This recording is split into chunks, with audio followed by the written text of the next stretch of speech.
कन्हैया ने बांसुरी बजाई। ये बांसुरी मानो सुकृति पुण्यात्मा विरही जनों को आमंत्रित कर रही है कि आओ आओ, यही रात्रि है, ये जीव और ब्रह्म के मिलन की वेला आई है। सब सुन रहे हैं, वृंदावन बंसी बजी, तीन लोक प्यारी। तीनों लोकों में बंसी का निनाद सुनाई दे रहा है। श्री सुखदेव जी कहते हैं, निशम्य गीतम तदनंगवर्धनम ब्रजस्त्रियः कृष्ण गृहीत मानसा। भगवान ने बंसी बजाई तो जो प्रेमी जन थे उनको लग रहा है कि हमें बुलाया जा रहा है, कृष्ण मिलन की तीव्र आतुरता। लेकिन संसारी जीव ब्रह्म से मिले सरल नहीं है। संसार में कई प्रकार की बाधाएं हैं, आसक्ति के बंधन बंधे हुए हैं। कोई पुत्रासक्ति में बंधा हुआ है, कोई वित्तासक्ति में बंधा हुआ है, कोई लोकासक्ति में बंधा हुआ है। ये पुत्रासक्ति, वित्तासक्ति, लोकासक्ति ब्रह्म तक पहुंचने नहीं देती। इन सब का त्याग करना पड़ेगा।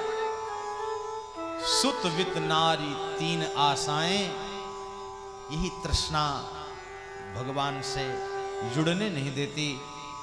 जो जुड़ा है उसने त्याग किया है।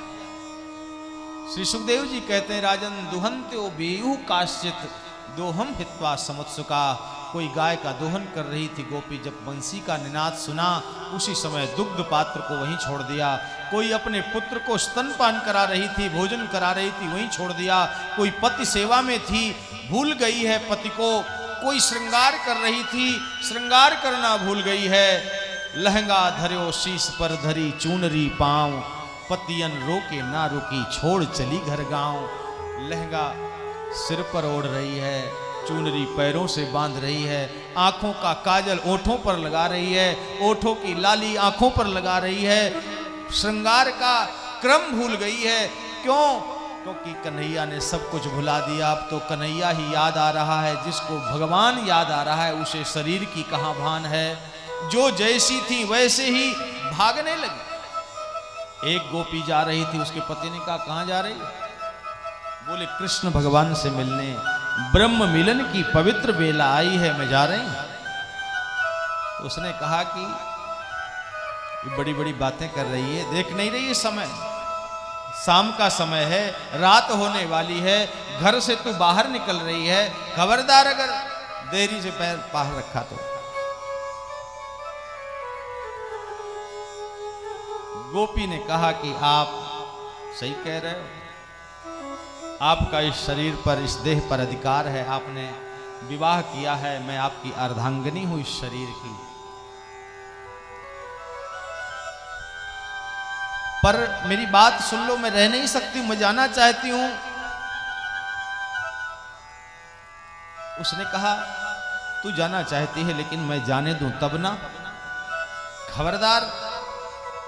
उसने हाथ पकड़ करके कमरे में बंद कर दिया और कमरे में बंद करके कुंडी लगाई।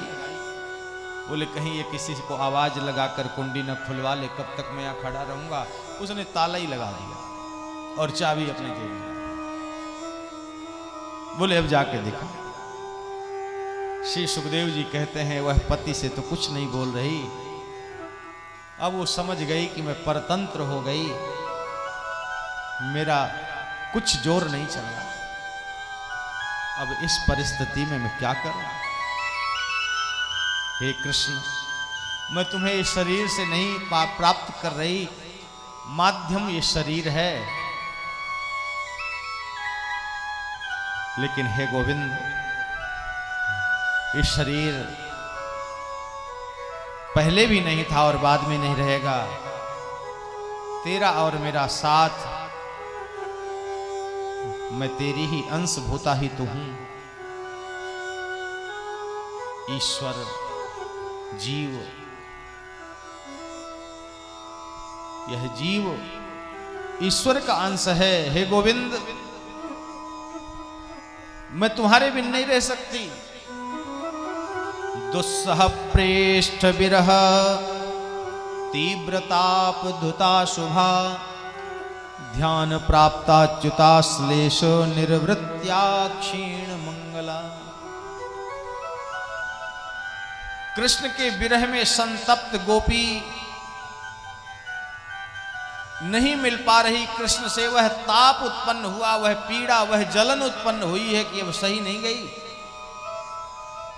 कृष्ण के लिए व्याकुल विरह में डूबी हुई गोपी वह ध्यान अवस्था को प्राप्त हो गई, कृष्ण से एकाकार हो गई।